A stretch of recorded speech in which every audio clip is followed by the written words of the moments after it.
Assalamualaikum anak-anak semua. Hari ini kita melanjutkan pelajaran tajwid dengan tema hukum bacaan mad badal dan mad tamkin. Kita bahas dulu tentang mad badal.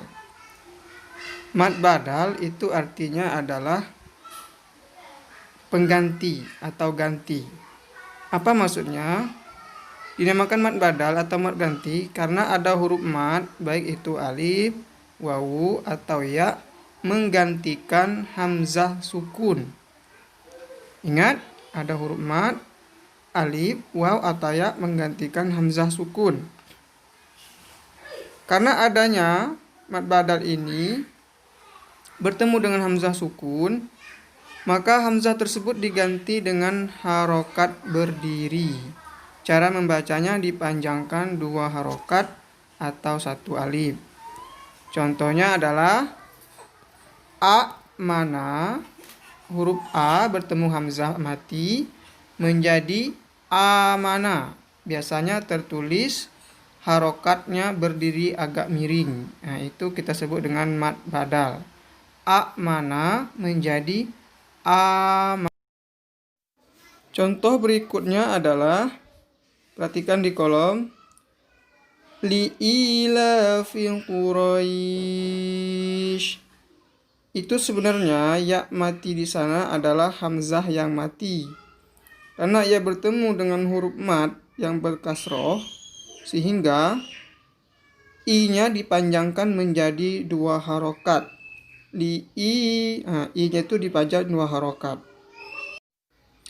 Contoh berikutnya adalah illalladzina amanu. Perhatikan kalimat amanu. Ini sama dengan contoh sebelumnya, amana. Ini sebenarnya adalah ada 2 hamzah ya. A bertemu dengan hamzah mati, amanu, sehingga hamzah mati diganti dengan harokat fathah juga. Karena ada 2 harokat fathah, a-nya diganti menjadi 2 harokat. Amanu, illalladzina amanu.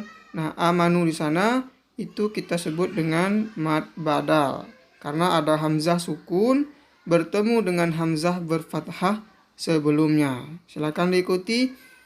Li'ilafil Quraisy.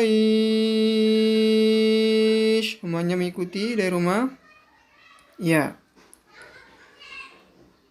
Illalladzina amanu. Illalladzina amanu.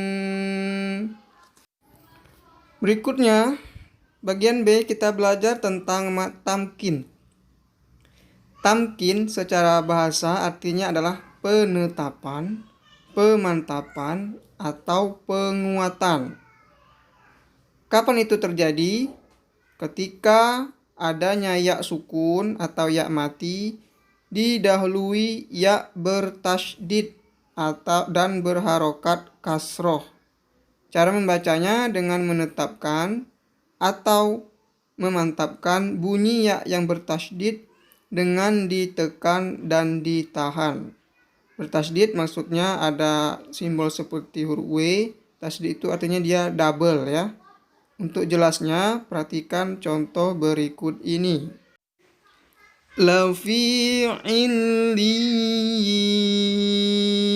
Perhatikan ada ya sukun di yi yang didahului ya bertasydid. Liyi, ada ya tasydid, setelahnya ada ya sukun. Maka cara membacanya, liyi ditekan dan ditahan. Diulangi. Lafi illiyin. Ikutin. Lafi illiyin. Ya, perhatikan illiyina. Ada ya tasydid, liyi bertemu dengan ya sukun dibaca secara ditekan. Selanjutnya, wa idza huyitum. Ulangi. Wa idza huyitum. Huinya ditekan karena ada tasydid, ya tasydid bertemu dengan ya mati. Ikutin. Wa idza huyitum. Selanjutnya kita menerapkan hukum mad badal dan mad farqi dalam Al-Quran.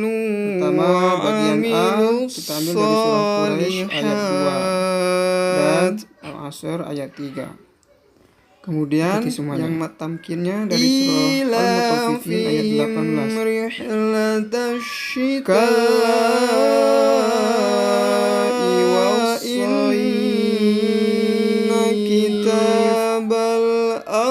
Semuanya silakan diikuti masing-masing dari rumah. Semuanya ikuti. Kalla inna kitabal abrari lafi illiyin.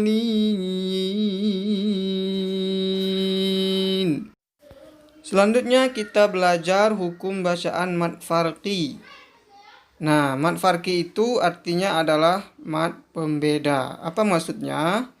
Jadi mad farqi ini berfungsi sebagai pembeda atau membedakan antara istifham dengan khobar. Istifham itu artinya kata tanya, sedangkan khobar itu kata berita. Jadi di sini ada huruf alif atau hamzah pada awal kalimat bisa berfungsi sebagai kata tanya, juga bisa berfungsi sebagai kata berita, yaitu pada huruf alif di awalnya. Nah, cara bacaannya adalah dipanjangkan sebanyak 3 alif atau 6 harokat.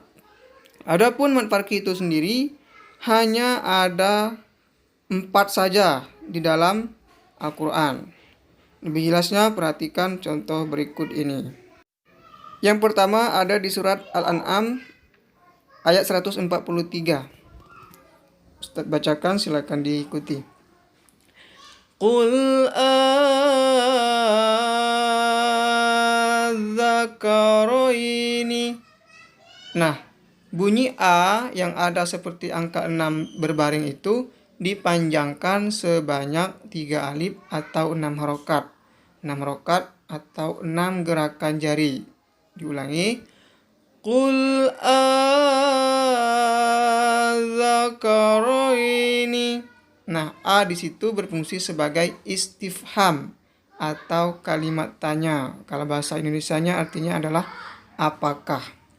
Dan kalimat ini ada juga di surah Al-An'am berikutnya 144. Sama bacaannya. Qul adzakaraini. Kemudian di Quran surah Yunus ayat 59. Cara membacanya.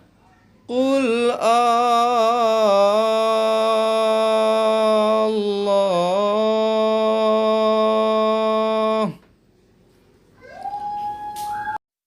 Berikutnya di surat An-Naml ayat 59. Mad sebagai istifham juga. Allah.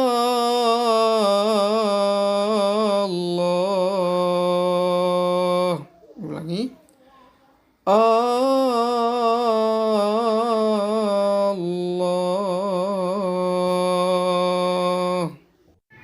Demikian pelajaran hari ini. Semoga bermanfaat. Sampai jumpa pada pelajaran berikutnya. Assalamualaikum warahmatullahi wabarakatuh.